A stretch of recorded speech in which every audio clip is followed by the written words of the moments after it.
a long time. So this is a very great honor to be here today and welcome you.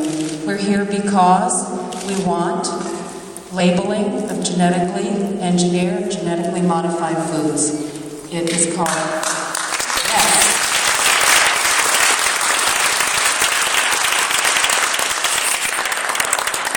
We have gathered together today a wonderful group of people who each have a unique perspective.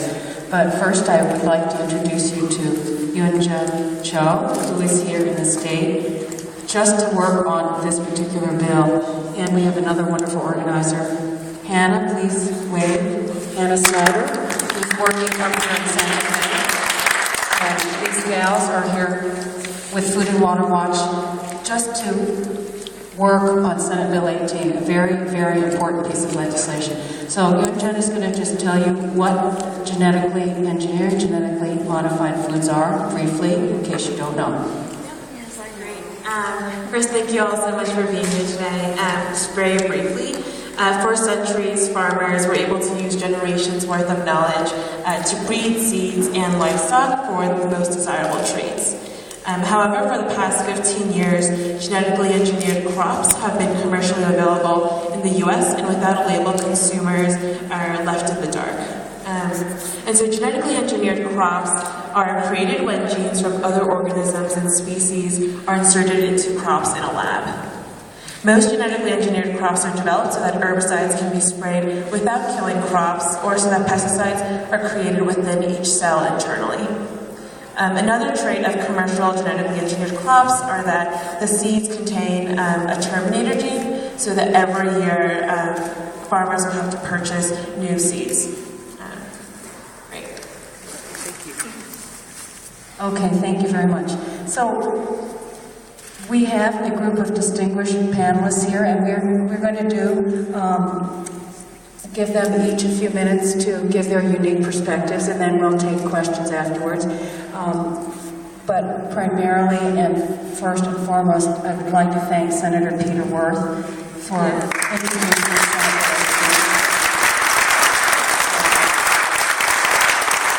Thank you so much. Senator Wirth, maybe he didn't know, or he did know that he was going to be catapulted into national recognition.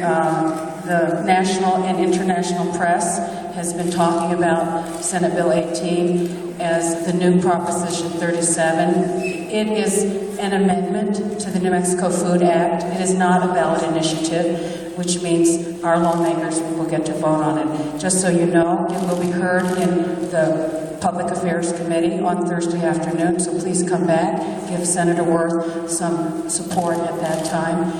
Then we suspect it will go to Judiciary after that. But we can keep you posted moment by moment so that you can show up at a fun event like this and join in with us. So without further ado, I would just like to introduce, I'll just start on this end here. This is Cornelia Lange.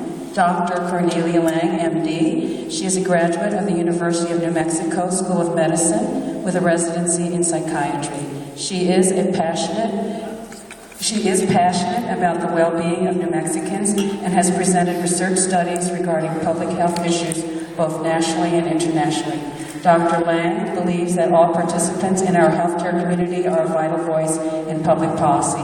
She also ran for New Mexico State Senate in the Northeast Heights in Albuquerque in a Republican district where she received over 10,000 votes. Dr. Lange is here today to share her thoughts on Senate Bill 18. Thank you for coming. And of course we have Senator Wirth from Santa Fe District 25. This is his second term as state senator. He spent 4 years as a representative in the State House from 2004 to 2008. Peter's New Mexico roots go back several generations on both sides of his family. His maternal grandfather, John Gaul Mean, was one of New Mexico's preeminent architects and first came to New Mexico in 1920 to recover from tuberculosis. His paternal grandfather was a math teacher and camp counselor at the Los Alamos Ranch School before World War II. Peter's late father, John Wirth, a historian, took great pride in the fact that he was born in Dawson, New Mexico, now a ghost town. Awesome. Next is Michelle Victoria. She is an artist, activist, writer, and holistic life coach. She has dedicated much of her life to transformational work with a desire to facilitate awakening in a myriad of areas. She has owned an organic cafe, taught yoga and meditation, and has a website on sustainable living. Mr. Louis Haina, a native of Tesuque Pueblo, New Mexico, is a renowned permaculture design consultant, Rio Grande and Rio Chama River guide, and an educator on traditional land management systems. He helped organize the Traditional Native American Farmer Association, the New Mexico Acequia Association, and the Indigenous Food and Seed Sovereignty Alliance. He has developed tribal environmental programs in several communities, represented New Mexico's tribes vis-a-vis the EPA, developed the Native Cultures Feast and Float, a unique educational tourism experience, and is the co-author of A Tradition of Farming, Northern Rio Grande Pueblo. Thank you, sir.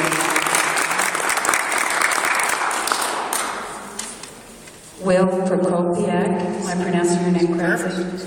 Store team leader from La Montanita Co-op, Santa Fe. Born at a very early age, okay. His parents settled in New Mexico in 1969. Will has been involved in natural and organic food since 1990. Like La Montanita Co-op, he is passionate about sustainability, local food production, and educating New Mexicans about where their food comes from.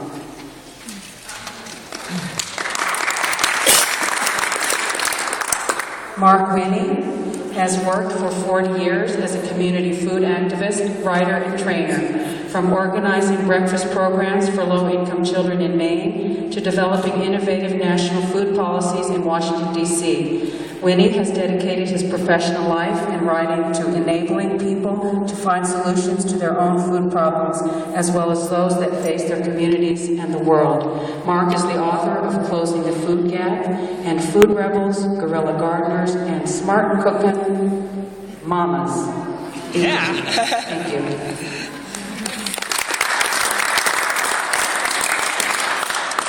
So I would just like to begin with our panel. They have a few minutes each to make a statement, and then we'll go from there. So thank you, and would you like to start? Thank you, Eleanor. It is quite an honor to be speaking with all of you today. One of the most poignant lectures that I had in our University of New Mexico Medical School was a microbiologist, and he stood up in front of all these medical students, and he said, when you go out into the world, you, particularly in our rural communities, you may be the only person in that rural community that has a science background.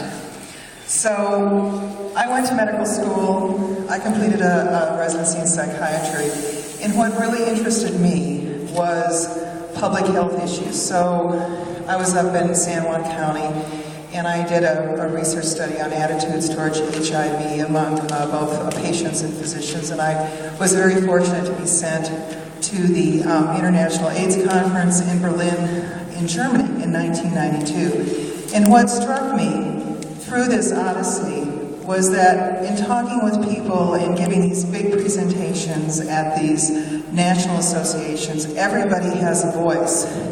So right now before us, we are looking at an issue that is an issue of information and an issue that can be framed by right to know. We have the right to know of what is in the food that we eat. Everybody has that. And it's just a very, very simple concept. I think it's a bipartisan concept. I think it's a concept that can be embraced by both sides of the aisle. So with me, with my science background, who is the person who does the shopping for my family? It's me. Who is the person that does the cooking for my family? It's me. So I also think that this is an issue of women and an issue of providers for families. So when we go through this odyssey of working with our companies to encourage them to put appropriate labeling on our food, this is an issue that embraces everybody. Now, another thing that I do is I'm taking a lot of computer classes, And one of the criticisms is, oh my goodness, it will cost us too much money to put this labeling on the label. Right now we have digital media. It is very, very easy to put a bug that says genetically engineered on a label. So it's not going to cost all this money.